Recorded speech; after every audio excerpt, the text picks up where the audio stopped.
KZN, Ms. Shangweli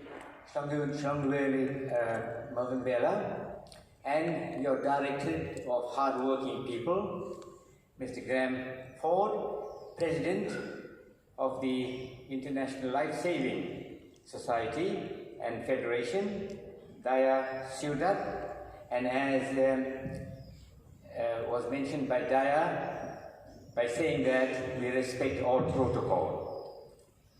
It is a great pleasure to be with all of you today at this World Conference on Drowning Prevention.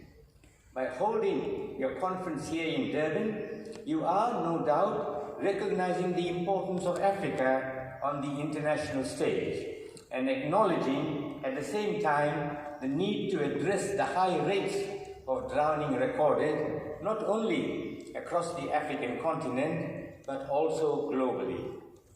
Swimming is dear to my heart. I was a surf lifeguard during the younger days of my life, only a few hundred meters away from here.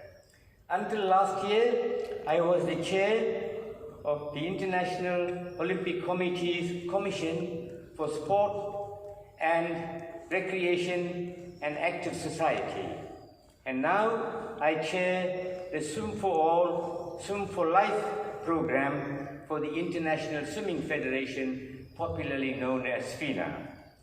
This taught me not only the importance of swimming, but also the joy it brings to those who participate in it.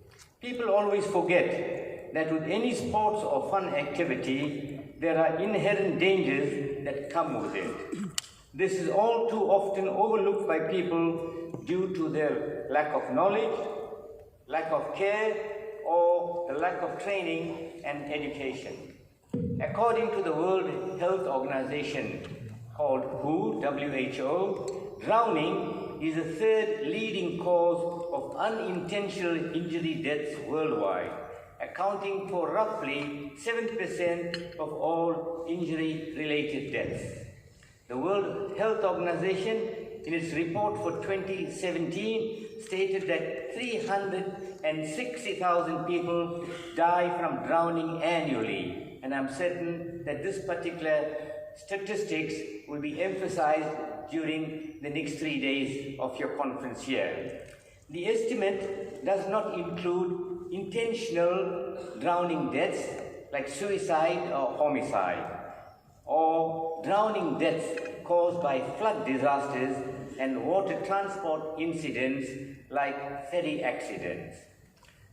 One of the key factors, as indicated in the World Health Organization report dated last year in January, drowning death rates are highest in the World Health Organization African region and are 15 to 20 times higher than those recorded in Germany or in the United Kingdom. The prevention of these deaths and many others in all age groups can only be achieved by programs aimed at helping people understand the risks associated with swimming, teaching people how to swim, and making people realize not only the lifetime pleasure achieved by this particular sport, but also the intrinsic value of such a skill. In a world where weather extremes have sadly become the norm, where flooding is becoming more frequent and severe, drowning currently accounts for around 75% of deaths during flood disasters, and this is expected to increase if the appropriate preventive measures are not put in place shortly. Drowning does not discriminate, and it does not only affect those with lower socio-economic backgrounds or young and old. Drowning is now a global problem that can be addressed by increasing the provisions in water safety information, better training for lifeguards and supervisory personnel, creating proper warning mechanisms and evacuation procedures. It is disappointing to note that over 3,000 people worldwide become wholly or partially paralyzed each year, and this injury occurs while diving into shallow water or into water areas with unidentified objects. These again are injuries that can be prevented with better awareness. Males are especially more at risk of this kind of injury as well as drowning, with the overall mortality rate twice as high as females. This is of course due to males being more exposed to water and risky behavior.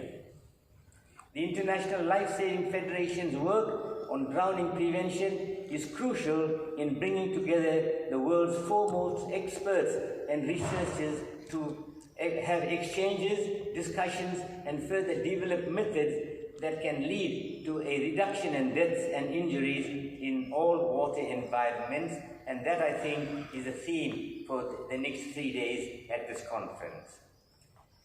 Let me take this opportunity to congratulate the International Life-Saving Federation President, Graham Ford, the Secretary General, Harold Fairfaker, and all of you for the efforts in bringing aquatic sports and making it safer, and for the ongoing work of the International Life-Saving Federation in the promotion of life-saving and the training of lifeguards, which are a massive contributor to the lives saved throughout the world on a daily basis, as was pointed out by Dr. Suchada early on. Dear friends, during this conference, many topics will be discussed and highlighted that will shape the future of water safety all over the world and ensure that people of all races, creeds, and background can participate in water activities knowing that they have the correct training, knowledge, and ability to enter the water without fear or concern.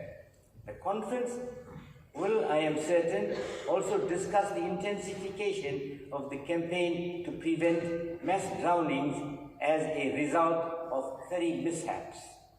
The IOC celebrates and promotes sport for all through the work of its commission, which is named Sport and Active Society.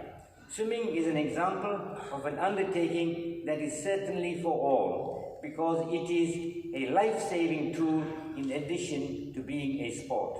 And this conference is another step in the process for making water activities accessible to all.